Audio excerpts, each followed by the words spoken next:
हम न्यूज़ में खुशामदीद। मैं हूं शाइस्ता यूसुफ। हेडलाइंस आप जान चुके हैं। Chairman joint chiefs of staff committee general Nadeem Raza का कहना है कि कौमी स्ट्रेटेजिक प्रोग्राम पर बेबुनियाद और गैर ज़रूरी तबसरों से हर सूरत गुरेज किया जाए।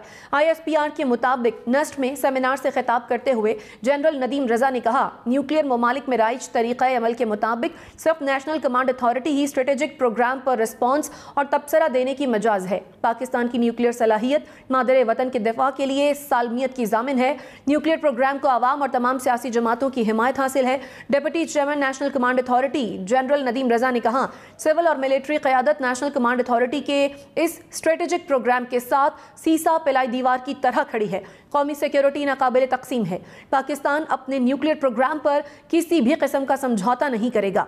पाकिस्तान एक जिम्मेदार और पुरएतमाद न्यूक्लियर मुल्क है। हमारी कौमी सिक्योरिटी और सेफ्टी मैकेनिज्म हर किस्म के खतरे के खिलाफ तमाम कौमी और बैनुल-अक़वामी ज़ाब्तों के मुताबिक है।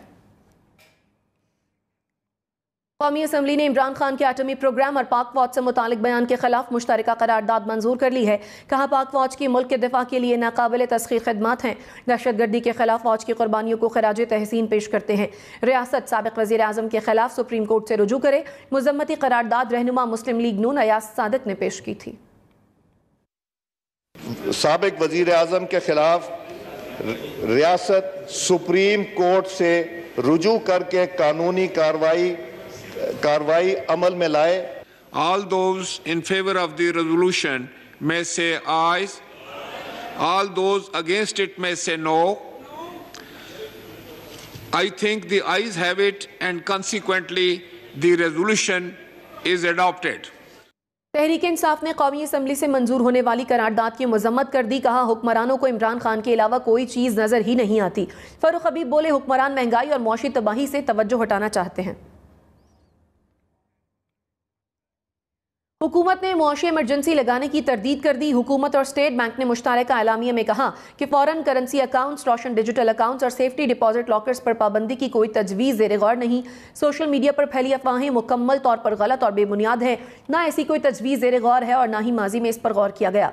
रोशन डिजिटल अकाउंट समेत तमाम फॉरेन करेंसी अकाउंट्स को कानूनी तहफ़्फ़ुज़ हासिल है। एलामिया में कहा गया है कि हुकूमत और स्टेट बैंक इक़्तिसादी इस्तेहकाम यकीनी बनाने के लिए तमाम इक़दामात कर रहे हैं। मुश्किल इक़दामात और पेट्रोलियम मसनूआत पर सब्सिडी कम करने से IMF के साथ मुआहदे की राह हमवार होगी और IMF की क़िस्त जारी होगी। इसके बाद मुख्तलिफ इदारों और दोस्त ममालिक से माली मदद भी मिलेगी। आलमी मार्केट में इजनास की बढ़ती कीमतों और जोग्राफियाई और सियासी कशीदगी की वजह से दरपेश आर्जी दबाव कम होगा और मईशत में गैर यकीनी कैफियत खत्म होगी। डॉलर ने एक बार फिर डबल सेंचुरी कर ली। इंटरबैंक में डॉलर 2 रुपए 14 पैसे महंगा। इंटरबैंक में डॉलर 2 रुपए 14 पैसे इजाफे से 200 रुपए 6 पैसे का हो गया। पाकिस्तान स्टॉक एक्सचेंज में दिन के अख्ताम पर 100 इंडेक्स 262 पॉइंट से इजाफे से 41,577 पर बंद हुआ। सोने की कीमत में 2800 रुपए इजाफा हो गया। फी तोला सोने की कीमत 1,42,000 रुपए हो गई। 10 ग्राम सोने के नर्ख 2400 रुपए इजाफे से 1,21,742 रुपए हो गए। मरियम नवाज ने हुकूमत संभालने की वजह बता दी। कहा, इसलिए हुकूमत संभाली कि मुल्की मईशत वेंटिलेटर पर और बैरूनी ममालिक ताल्लुकात का खतरे में थे। पाकिस्तान दिवालिया होने के करीब था। हमारे पास LC खोलने के लिए पैसे नहीं थे। जब इख्तदार लिया तो मकसद ये भी था कि पाकिस्तान खाई में गिर रहा था। पूरी दुनिया से पाकिस्तान की लड़ाई हो गई थी। ऐसे में इमरान खान का हुकूमत में एक एक दिन रहना किसी खतरे से खाली नहीं था। पाकिस्तान की जो इकॉनमी है वो वेंटिलेटर पे, ग्लोबल कम्युनिटी के साथ जो ताल्लुकात हैं वो सारे ख़तरे में थे। पाकिस्तान डिफ़ॉल्ट होने पे आ गया था। हमारे पास LCs खोलने के लिए पैसे नहीं थे और पाकिस्तान में उन सब चीज़ों ने सर उठा लिया था जिसमें दहशतगर्दी शामिल। जब नवाज शरीफ साहब ने इक़्तिदार लिया, खाई में पाकिस्तान गिर रहा था। इस हुकूमत का एक एक दिन रहना जो है ना वो ख़तरे से खाली नहीं है। किस किस्म के शख्स का सामना है पाकिस्तान को। हुकूमत में रहे तो पाकिस्तान की तबाही करे और जब हुकूमत से बाहर हो तो वो पाकिस्तान में हर जगह आग लगाने की कोशिश करे। वज़ीर आज़म की वार्निंग से भी बात न बनी। मुल्क में बिजली का बहरान हर गुजरते दिन के साथ शदीद होता जा रहा है। कराची, इस्लामाबाद, लाहौर, पेशावर, क्वेटा समेत मुख्तलिफ इलाकों में बिजली की बंदिश का दौरानिया 16 घंटे तक जा पहुंचा।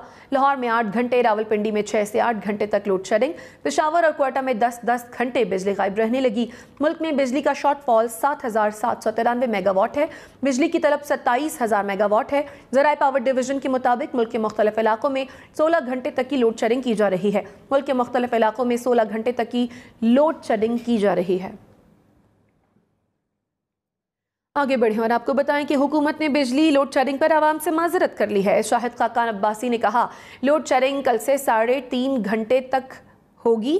16 जून से 3 घंटे और 30 जून से लोड शेडिंग 2 घंटे से भी कम कर देंगे। शाहिद खाकान अब्बासी ने कहा कि इमरान खान जाते हुए मईशत पर खुदकुश हमला करके गए। लोड शेडिंग जो आपके सामने हुई है, जिसके लिए हुकूमत और काबीना अवाम से माजरत भी चाहते हैं, कल से इंशाल्लाह लोड शेडिंग 3.5 घंटे से कम होगी। 16 जून से इंशाल्लाह इसको 3 घंटे से कम कर दिया जाएगा और 30 जून से इंशाल्लाह ये लोड शेडिंग जो है ये 2 घंटे से भी कम 1.5 घंटे के लगभग होगी और हमें उम्मीद है कि जुलाई में हम इसे मज़ीद कम करने में कामयाब होंगे। ये जो आखिरी महीने के अंदर उन्होंने फैसले किए और जिस तरह उन्होंने अपने किए हुए IMF के मायदे को तोड़ा और जिस बेदर्दी से तोड़ा, ये मुल्क पर खुदकुश हमला था। वज़ीरा ने मुल्क भर में कल से 3.5 घंटे की लोड शेडिंग का ऐलान कर दिया, लेकिन एक ही दिन पहले वज़ीर आज़म शहबाज शरीफ ने लोड शेडिंग का दौरानिया हर सूरत 2 घंटे तक लाने के अहकामात दिए थे। हो रही है, लोड शेडिंग हो रही है, मैं जानता हूँ। लोड शेडिंग को मैंने ये कह दिया है कि 2 घंटे से ऊपर अपना कबूल नहीं करूँगा। उसमें बिल्कुल ये सुन लें बात। लोड मरियम नवाज का इमरान खान पर वार, कहा ना अहल शख्स ने इक़्तिदार की हवस में इस्लामाबाद में जलाओ घेराव कराया। एक बच्चा जिसकी उम्र 70 साल से ऊपर है वो हेलीकॉप्टर में इनकलाब का कहकर निकला और आज तक घर वापस नहीं पहुंचा। वो इनकलाब जो पाकिस्तान की गली गली मोहल्ले मोहल्ले से निकलना था वो आजकल अपनी जमानतें करा रहा है। वो जो सुपर पावर्स को ललकारता था वो आज गिरफ्तारी के डर से पेशावर में छुप कर बैठा है। उस वक्त से एक बच्चा जिसकी उम्र 70 साल से ऊपर है वो इनकलाब का कह के निकला था हेलीकॉप्टर में और आज तक वो घर वापस नहीं पहुंचा। बाद में पता चला कि वो इनकलाब जो पाकिस्तान के गली गली महल्ले महल्ले से निकलना था वो इनकलाब अपनी ज़मानतें करा रहा। आजकल वो जो सुपर पावर्स को ललकारता था वो आज वो राहदारी ज़मानत के लिए पेशावर में छुप के बैठा हुआ। किस किस्म के शख्स का सामना है पाकिस्तान को कि हुकूमत में रहे तो पाकिस्तान की तबाही करे, पाकिस्तान की बर्बादी करे, और जब हुकूमत से बाहर हो तो वो पाकिस्तान में हर जगह आग लगाने की कोशिश करे, फितना फैलाने की कोशिश करे, फसाद फैलाने की कोशिश करे, इंतशार फैलाने की कोशिश करे, एनाकी फैलाने की कोशिश करे। पाकिस्तान तहरीक इंसाफ का मरियम नवाज पर जवाबी वार। फारूक हबीब ने कहा, इमरान खान ने कोई दहशत गर्दी की है जो उनकी राहदारी जमानत पर तनकीद हो रही है। इमरान खान आज भी बनी गाला बैठे हैं। मरियम सफदर ने जाली ऑडियोज़ की फैक्ट्री लगा रखी है। मरियम सफदर की अपनी कई ऑडियो सामने आ चुकी हैं। यही मरियम सफदर कहती थी 1 रुपये पेट्रोल की कीमत बढ़ने पर मियाँ साहब के दिल में तकलीफ होती है, लेकिन 60 रुपये पेट्रोल बढ़ गया, मियाँ साहब को तकलीफ क्यों नहीं हुई। वो जाली ऑडियो फैक्ट्री मरियम सफदर ने लगा रखी है। कभी ये राना शमीम की ऑडियो, साकिब निसार की ऑडियो ले आती हैं, कभी ये जज अरशद मलिक मरहूम की को वीडियो ले आती हैं, कभी जो है ये किसी और की ऑडियो ले आती हैं। और भाई जो आपकी अपनी ऑडियोज़ आई हैं, जो आपने तस्लीम की हैं कि वो आपकी आवाज़ है। मेरा ये आज सवाल है मरियम सफदर से कि आज उनको बताना चाहिए था कि जो कहते थे 1 रुपया भी पेट्रोल बढ़ता है तो मियाँ साहब के दिल में तकलीफ़ होती है, अब तो 60 रुपये बढ़ा दिया, अब मियाँ साहब के दिल की तकलीफ कहाँ गई। मरियम नवाज ने कहा कि बनी गाला करप्शन का हेडक्वार्टर बना हुआ था। उस्मान बोजदार और फराह खान आपके फ्रंट पर्सन थे। जब आप इस चीज़ में मसरूफ हो कि एक छोटा सा काम कराने के लिए भी खातून अव्वल को डायमंड चाहिए हो, ये लोग पूरे पाकिस्तान का हक खा गए। फराह खान फ्रंट पर्सन थी, असल बेनिफिशियरी तो इमरान खान थे। बीजेपी की जानिब से नबी करीम सल्लल्लाहु अलैहि वसल्लम की शान में गुस्ताखी के खिलाफ कौमी असम्बली में करारदाद जमा करवा दी गई। सेनेट में भी मुजम्मती करारदाद मंजूर कराई जाएगी। कौमी असम्बली में जमा कराई गई करारदाद में कहा गया है कि बीजेपी की जानिब से गुस्ताखी पर मुसलमानों में शदीद गम गुस्सा पाया जा रहा है। कौमी असम्बली के अरकान ने जुम्मे को पार्लियामेंट हाउस से इंडियन हाई कमीशन तक एहतजाजी रैली निकालने का भी ऐलान किया। सेनेट में इजहार ख्याल करते हुए सेनेटर फैसल जावेद खान का कहना था कि इमरान खान ने अक़वाम मुत्तहिदा में नामूसे रिसालत सल्लल्लाहु अलैहि वसल्लम का भरपूर मुकदमा उठाया। इस मामले के बाद हमारे वजीर खारजा नजर नहीं आ रहे। सेनेटर यूसुफ रजा गिलानी ने कहा कि नामूसे रिसालत से मुसलमानों के जज्बात मजरूह हुए हैं, जिसकी जितनी भी मजम्मत की जाए कम है। गुस्ताखाना बयानात पर भारतीय नाज़िमुल उमूर की दफ्तर खारजा तलबी हुई। पाकिस्तान ने बीजेपी ओहदेदारों के तज़हीक आमेज़ बयानात की सख्त मजम्मत की। तर्जुमान दफ्तर खारजा का कहना है कि भारतीय नाज़िमुल उमूर को बताया गया कि भारत अक़लियतों को इंसानी हुकूक की खिलाफ वर्जियों से बचाने के लिए फौरी इक़दामात करे। वज़ीर खारजा बिलावल भुट्टो ने कहा कि बीजेपी क़यादत और हुकूमत तौहीन आमेज़ कलिमात की मजम्मत करे, ज़िम्मेदारों को कैफ़र किरदार तक पहुँचाया जाए। ये बयानात मुकम्मल तौर पर नाकाबिल कबूल हैं। तौहीन आमेज़ बयानात से न सिर्फ पाकिस्तानी अवाम बल्कि दुनिया भर के मुसलमानों के जज्बात को शदीद ठेस पहुंची है। अफवाज पाकिस्तान की जानिब से भारतीय रहनुमाओं के गुस्ताखाना बयानात की शदीद मजम्मत की गई है। DGISPR का कहना है इश्तियाल अंगेज़ अमल इंतहाई तकलीफ दे है। यह अमल वाज़े तौर पर भारत में मुसलमानों और दीगर मज़ाहिब के खिलाफ इंतहाई सतह की नफरत की निशानदेही करता है। कराची में बिजली की तवील बंदिश शहरियों का इम्तिहान लेने लगी। लोड शेडिंग से मुस्तस्ना इलाकों में भी 3 से 4 घंटे बिजली की फराहमी मुअत्तल रहती है। नॉर्थ कराची, नॉर्थ नाजिमाबाद, गुलशन इकबाल और गुलिस्तान हिजौर के कुछ इलाकों में 4 घंटे की लोड शेडिंग जारी है। सुरजानी टाउन, न्यू कराची, लियारी और करंगी में 6 घंटों तक लोड शेडिंग हो रही है। गुलजार हिजरी, औरंगी टाउन, लांढी, सईदाबाद और किमाड़ी के इलाकों में 8 से 12 घंटे लोड शेडिंग की जा रही है। तर्जुमान के इलेक्ट्रिक के मुताबिक ईंधन महंगा होने की वजह से मुश्किलात दरपेश हैं। कराची में नाज़िमाबाद 2 नंबर पर इलाका मकीन पानी और बिजली की अदम फराहमी पर सड़कों पर निकल आए। मुजाहिरीन ने एहतजाज करते हुए रोड ब्लॉक कर दी। एहतजाज के बायस अतराफ की शाहराहों पर ट्रैफिक जैम हो गया। मुजाहिरीन का कहना था कि बिजली की तवील लोड शेडिंग के बायस इलाके में पानी का बहरान पैदा हो गया है। हजारों के बिल अदा करने के बावजूद के इलेक्ट्रिक को कराची की आवाम पर कोई तरस नहीं आ रहा। हुकाम सूरत हाल का फौरी नोटिस लें। महंगाई और लोड शेडिंग के खिलाफ पेशावर और स्वाबी में एहतजाजी मुजाहिरे किए गए। पेशावर में महंगाई और बिजली की लोड शेडिंग के खिलाफ ताजिर सड़कों पर आ गए। मुजाहिरीन का कहना है कि एक तरफ महंगाई है जबकि दूसरी तरफ लोड शेडिंग की वजह से लाखों का नुकसान हो रहा है। स्वाबी के इलाके चारबाग, गुवाहाटी के मकीनों ने भी बिजली की लोड शेडिंग के खिलाफ एहतजाज किया। मुजाहिरीन ने मर्दान रोड को गुवाहाटी के मकाम पर बंद कर दिया। मुजाहिरीन का कहना था कि पेस्को की जानिब से 14 से 16 घंटे लोड शेडिंग की जा रही है। तेल और बिजली की बचत कैसे की जाए, वफाकी वजीर ख्वाजा आसफ ने फार्मूला बता दिया। कहते हैं मौजूदा हालात में सारे मुल्क में हफ्ते में 2 दिन यानी हफ्ता और इतवार पूरी तातील होनी चाहिए और जुम्मे के रोज आधा दिन काम किया जाए। उनका कहना था कि काम के दिनों में 1 घंटा दफातर का दौरानिया बढ़ा दिया जाए। सड़कों पर ट्रैफिक कम होगी, तेल और बिजली दोनों की बचत होगी, किफायत चोरी के कल्चर को फरोग मिलेगा।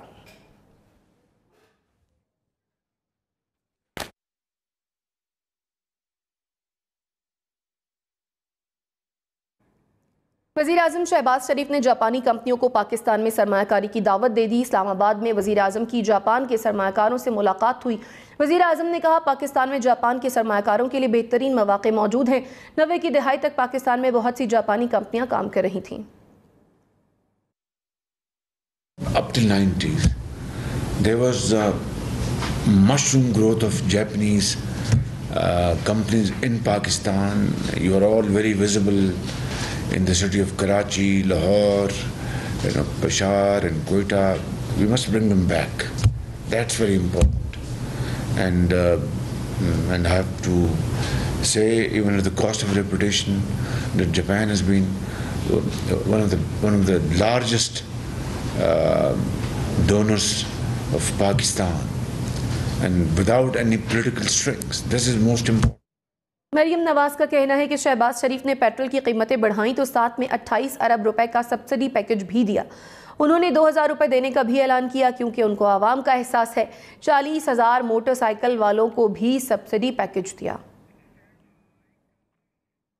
साबिक वजीर दाखिला शेख रशीद का कहना है कि हुकूमत इंतखाबात की तारीख का ऐलान करे तो बातचीत हो सकती है, वरना इमरान खान किसी से बात नहीं करेगा। लाहौर हाईकोर्ट रावलपिंडी बेंच ने साबिक वजीर दाखिला शेख रशीद की जमानत कबल अज गिरफ्तारी 1 लाख रुपए के मचलकों के एवज मंजूर कर ली। शेख रशीद ने कहा, मुल्क में हुकूमत नाम की कोई चीज़ नहीं, बाप विफाक और बेटा सूबे पर काबिज हो चुका है। इसी साल इंतखाबात होता देख रहा हूँ। इमरान खान बजट के बाद अगली हिकमत अमली का ऐलान करेंगे। हुकूमत वोटर लिस्टों और हल्का बंदियों में मर्जी की तब्दीलियां कर रही है। वजीर इत्तलात मरियम औरंगजेब ने तहरीक इंसाफ को निशाने पर रख लिया। वफाकी वजीर ने कहा, ये नया इलेक्शन मांग रहे हैं मगर असम्बली से इस्तीफे नहीं देते। मुल्की मफादात की कीमत 5 कैरात लगाई गई। इनकी सोच तोशा खाने से शुरू होकर अंगूठी पर ख़त्म होती है। इन्होंने 4 साल ज़ाती मफाद के लिए मुल्क को नुकसान पहुँचाया। फॉरेन फंडिंग हो, चाहे वो ज़ाती मफादात के लिए इस्तेमाल हुए, तमाम का जो खुरा है वो बनी गाला जाकर निकल, और सारा वक्त दूसरों पर इल्ज़ाम। अगर इलेक्शन चाहते हैं तो आज इस्तीफ़े दें जाके पार्लियामेंट में। वो स्पीकर साहब बैठे हैं, इनके इंतज़ार में बैठे हैं, नया इलेक्शन मांग रहे हैं, लेकिन नेशनल असम्बली से इस्तीफ़े नहीं देने, नेशनल असम्बली की तनख्वाहें और मरात नहीं छोड़ने। ज़ाती मफादात, ज़ाती एसेट, ज़ाती इनकम के लिए लोगों से अंगूठियों की डीलें की, तोशा खाना की घड़ियां बेची।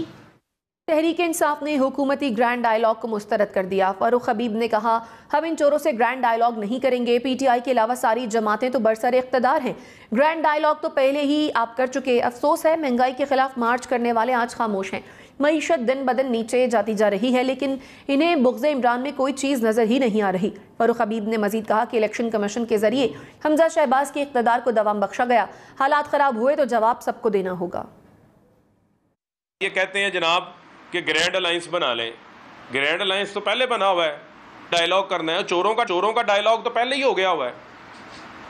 ये जो ग्रैंड डायलॉग की बात कर रहे हैं, 13 जमातें साथ बैठी हुई हैं, अब कौन सा ग्रैंड डायलॉग रह गया? मैशियत दिन ब दिन नीचे जाती जा रही है। इमरान खान ने कोई ऐसी बात नहीं की, लेकिन आप बुग़्ज़े इमरान खान के अंदर इतना आगे बढ़ना चाहते हैं कि आपको कोई और चीज़ नज़र ही नहीं आती। लेकिन हमजा शहबाज के इक़्तिदार को दवाम देना है तो मेंबरान के फैसले जो है वो ज़िमनी इंतखाबात के साथ जोड़ दिए गए हैं। उसमें सिर्फ सवाल जो है वो फिर इनसे नहीं पूछा जाएगा, सवाल जो है वो फिर सबसे होगा और सबको इसके ऊपर जो है वो जवाबदेह होना पड़ेगा। सेक्रेटरी इलेक्शन कमीशन का कहना है अक्टूबर के आखिर में नए इंतखाबात कराने के लिए तैयार हैं। इंतखाबात के वक्त का फैसला हुकूमत ने करना है। Secretary election commission Umar Hamid ने कहा, मुल्क में 12 करोड़ 11 लाख वोटर्स मौजूद थे। 1 करोड़ 59 लाख वोटर्स की तस्दीक नहीं हो सकी। 40 लाख अफराद के इंतकाल की तस्दीक हुई है। हल्का बंदियाँ आइन के मुताबिक की गईं। पंजाब ज़िमनी इंतखाबात, नून लीग ने तरीन ग्रुप अरकान की अक्सरियत को टिकट के लिए राजी कर लिया। ज़राए तरीन ग्रुप के मुताबिक ज़िमनी इंतखाबात में मुनहरिफ अरकान नून लीग के टिकट पर हिस्सा लेंगे। तरीन ग्रुप पहले आज़ाद हैसियत में इलेक्शन लड़ने पर बज़द था। लाहौर के 4 हल्कों में मुनहरिफ अरकान और उनके नामजद उम्मीदवार नून लीग के टिकट पर हिस्सा लेंगे।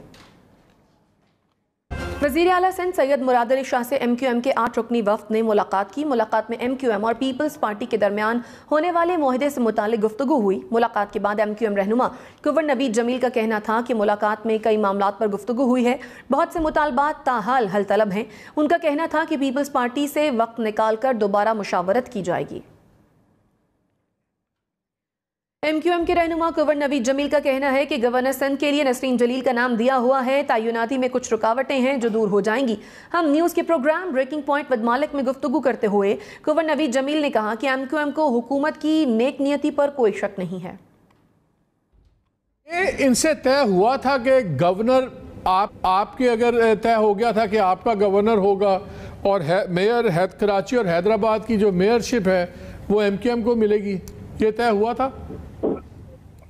गवर्नर का तो हमारा था, अभी तो चूंकि ये फेडरल गवर्नमेंट का सब्जेक्ट है तो ये तय था और MQM ने अपना नाम दिया हुआ भी है नसरीन जलील साहिबा का।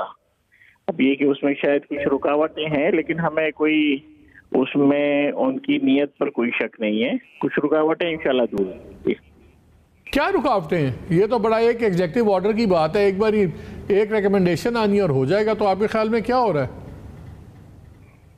ये तो मेरे ख्याल में आपको भी काफी हद तक वो होगा कि अब रुका हुआ है तो कुछ ना कुछ तो रुकावटें होंगी ना। क्या क्लियरेंस नहीं आ रही आपके ख्याल में? आपके ख्याल में क्लियरेंस नहीं आ रही कि एमक्यूएम का गवर्नर बने? रुकावट गवर्नमेंट की तरफ से नहीं है और बहरहाल कहीं से है। इसी पर बात करने के लिए हमें ज्वाइन किया है सीनियर एंकर पर्सन मोहम्मद मालिक ने। मालिक साहब, एमक्यूएम तहरीरी मुआहदा करके हुकूमत में शामिल हुई थी, इस पर अमल हो क्यों नहीं रहा अब? नहीं, देखिए दो लेवल्स हैं। एक तो लेवल्स है जो इनकी चीजें सिंध गवर्नमेंट के साथ हैं, जो पीपल्स पार्टी स्पेसिफिक है। गवर्नर वफाक का मामला है और ख़ास तौर पे अब जो लास्ट कंट्रोवर्सी चल रही हैं, जैसे पंजाब में गवर्नर का मसला बना, जो सदर के ओहदे पे आपने चीज़ें देखी होती हुई और अभी चल रही हैं गवर्नमेंट के साथ और सदर के माबैन। अब गवर्नर का ओहदा एक बार फिर बहुत ज़्यादा इम्पोर्टेंट हो गया है और उन्होंने बड़ी खुल के बात की कि हमें फेडरल गवर्नमेंट पे शक नहीं है इनकी नीयत पे, लेकिन कहीं और तो आपको पता है बड़ी सीधी सी बात है, रावलपिंडी की बात होती है। और ये बड़ी इंटरेस्टिंग डेवलपमेंट है क्योंकि एमक्यूएम के मामला अल्टीमेटली रिजॉल्व पिंडी से ही होंगे। जब इनके दफातर खोलने की बात भी हो रही थी और गवर्नमेंट ने वादे भी किए, तो ना इमरान खान की गवर्नमेंट खुलवा सकी सारे दफातर, ना पीपल्स पार्टी की दफातर खुलवा सकी। तो इसका मतलब है कि इंटरेस्टिंग चीज़ें अभी हो रही हैं और शायद हर बारी ये कोई क्विड प्रो को भी होता है, कुछ हर फैसिलिटी की एक कीमत भी होती है, सियासी कीमत। तो शायद गवर्नर की क्लियरेंस के बदले में इनसे भी कुछ वफात होंगी। ये तो भी हम कुछ भी नहीं कह सकते, हम सिर्फ गेस्टिमेट ही कर सकते हैं, लेकिन इंटरेस्टिंग सिचुएशन तो है। ठीक, यानी आपके नज़दीक सिचुएशन जो है वो खासी इंटरेस्टिंग है। मोहम्मद मालिक साहब, आपके वक्त का बेहद शुक्रिया। इस्लामाबाद हाई कोर्ट ने वज़ीर आज़म के दौरे तुर्की से मुतालिक इश्तिहारात के खिलाफ पीटीआई रहनुमा अली नवाज आवान की दरख्वास्त खारिज कर दी। फैसले में कहा गया है कि इश्तिहारात वज़ीर आज़म की ज़ाती तशहीर नहीं, पाक तुर्क खुसूसी ताल्लुकात से मुतालिक हैं। अदालत दखल देकर इश्तिहारात को मुतनाज़ नहीं बनाना चाहती। 7 सफ़ात पर मुश्तमिल फैसले में कहा गया है कि अदालत ने बड़ी एहतियात से अखबारात में छपे इश्तिहारात का जायज़ा लिया। अखबारी इश्तिहार में तुर्क सदर की तस्वीर भी लगाई गई है। इश्तिहार में ऐसा कोई मवाद मौजूद नहीं है जिसे वज़ीर आज़म की ज़ाती तशहीर करार दिया जा सके। सुप्रीम कोर्ट ने नई हल्काबंदियों से मुताल्लिक केस में तहरीक इंसाफ को मुतफर्रिक और तरमीम शुदा दरखास्तें यकजा करके जमा कराने की हिदायत कर दी। सुप्रीम कोर्ट में नई हल्काबंदियों के खिलाफ पीटीआई की दरखास्त पर समाअत हुई। जस्टिस एजाजुल एहसन ने कहा कि रिपोर्ट्स के मुताबिक इलेक्शन कमीशन मुतालिका हुकाम की जानिब देख रहा है। इलेक्शन कमीशन जवाब मिलने पर फैसला करेगा हल्काबंदी किस मरदमशुमारी पर होगी। तहरीक इंसाफ के वकील ने फैसल चौधरी ने कहा कि हल्काबंदियों के शेड्यूल पर तेजी से अमल दरामद जारी है। समाअत 13 जून तक मुलतवी कर दी गई है। ओवरसीज पाकिस्तानियों के लिए वोटिंग के तरीक़ाकार में तब्दीली के खिलाफ दरखास्त वापस ले ली गई है। इस्लामाबाद हाई कोर्ट में ओवरसीज पाकिस्तानियों के वोट के तरीक़े में तब्दीली की दरखास्त दायर की गई थी। चीफ जस्टिस ने इस्तफसार किया कि क्या ये अदालत पार्लियामेंट से इख्तियारात वापस ले ले। जब तरमीम ही नहीं हुई तो अदालत कैसे फ़र्ज कर सकती है। ऐन मुमकिन है जो आप कह रहे हैं पार्लियामेंट इस पर नजरसानी कर ले। दरखास्त गुजार ने अपनी दरखास्त वापस ले ली है। लाहौर हाई कोर्ट ने मखसूस नशस्तों पर नोटिफिकेशन जारी न करने के खिलाफ दायर दरखास्तों पर इलेक्शन कमीशन को नोटिस जारी कर दिया। लाहौर हाई कोर्ट के जस्टिस शुजात अली खान ने दरखास्तों पर समाअत की। तहरीक इंसाफ के वकील ने अदालत को बताया कि इलेक्शन कमीशन डी सीट होने वाली 5 मखसूस नशस्तों की जगह नए मेंबरान का नोटिफिकेशन जारी नहीं कर रहा। सरकारी वकील करने के लिए मोहलत मांग ली। अदालत ने इलेक्शन कमीशन को 10 रोज में जवाब जमा करवाने का हुक्म दे दिया। कराची के इलाके बल्दिया मवाज गोड पुल के करीब मुसाफिर बस उलट गई। हादसे में एक बच्चा जाँ बहक, मुतादिद मुसाफिर जख्मी हो गए। रेस्क्यू टीमों ने जख्मियों को अस्पताल मुंतकिल कर दिया। हादसा तेज रफ्तारी के बाइस पेश आया। वफाकी वजीर शाजिया मरी का कहना है कि हुकूमत गरीब आवाम को 28 अरब रुपए की सब्सिडी देगी। बेनज़ीर इनकम सपोर्ट के 80 लाख मुस्तहिकीन को 2000 रुपए मिलेंगे। BISP के अलावा 60 लाख अफराद की मावनत की जाएगी। मुस्तहिक अफराद 786 पर शनाख्ती कार्ड नंबर मैसेज करें। महंगाई के नतीजे में जो गरीब तरीन तबका है, इस हुकूमत ने ये फ़ैसला किया कि 28 बिलियन जो है वो रखे जाएंगे और लोगों को टारगेटेड सब्सिडी दी जाएगी। 80 लाख लोग बेनज़ीर इनकम सपोर्ट प्रोग्राम के बेनिफिशियरीज़ हैं। हफ्ते के अंदर अंदर मैसेज चला जाएगा कि उनको मजीद 2000 रुपए मिलेंगे। 60 लाख लोग ऐसे भी हम कवर करेंगे जिनको बेनज़ीर इनकम सपोर्ट प्रोग्राम के पैसे नहीं मिलते। 786 पर ये लोग अपना शनाख्ती कार्ड नंबर भेजेंगे। रहनुमा पीटीआई बाबर अवान की हुकूमत पर तनकीद, कहा इमरान खान की सिक्योरिटी के बारे में खदशात हैं, हुकूमत को सिक्योरिटी के लिए खत लिखा, सेक्रेटरी दाखिला के पास जवाब देने का वक्त नहीं था। इस्लामाबाद में प्रेस कॉन्फ्रेंस करते हुए उन्होंने कहा कि कपड़े बेचकर आटा सस्ता करने वाला पेट्रोल की कीमत बढ़ाने के फजाइल बता रहा है, पाकिस्तान को मौशी तौर पर श्रीलंका तर्ज पर ले जाया जा रहा है। चेयरमैन इमरान खान की सिक्योरिटी के हवाले और उनकी सेफ्टी के हवाले, ये दोनों हवाले से वो खदशात एक उन्होंने खुद जलसे में कहे, जिसको रीटरेट हम कर रहे हैं और नए शवाहिद भी उस पर हमें मिल रहे हैं, और दूसरे वो खदशात हैं उनकी सिक्योरिटी के हवाले से, जिसके बारे में हमने जब गवर्नमेंट से कहा तो उन्होंने मुतालबा किया कि खत लिखो। उसका जवाब देने के लिए इंटीरियर सेक्रेटरी के पास वक्त नहीं था। वो जो कपड़े बेच के आटा देने वाला था, अब वो लोगों को फजाइल बता रहा है डीजल महंगा करने के। पाकिस्तान को श्रीलंका के रास्ते से भी आगे ले जाने की ये कोशिश कर रहे हैं। कराची में दूध फिर महंगा हो गया। Dairy and cattle farmers association ने अज खुद कीमतें बढ़ा दी। 20 रुपए इजाफे के बाद 1 लीटर दूध अब 170 रुपए में फरोख्त हो रहा है। मोहम्मद आरिफ की रिपोर्ट।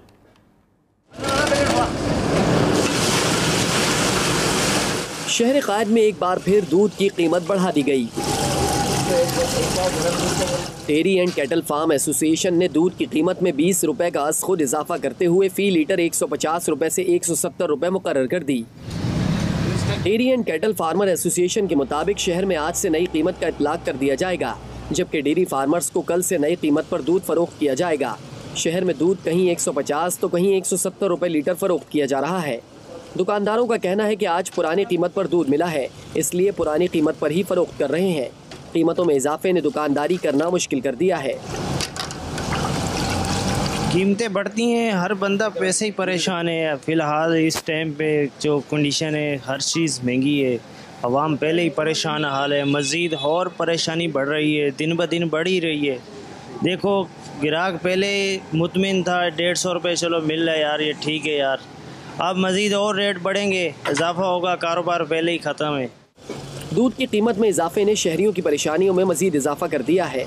ये है कि गरीबों के लिए परेशानी है और गरीब नीचे से नीचे चलता चल जाएगा, और क्या खाएगा क्या पिएगा। महंगाई इतनी है, परेशानी से मर रही है, तो बंदा क्या करे। लोग खुदकुशी कर रहे हैं, बोलते हैं कि 120 रुपये तक होने चाहिए ताकि छोटे बच्चे भी आजकल दूध पीते हैं।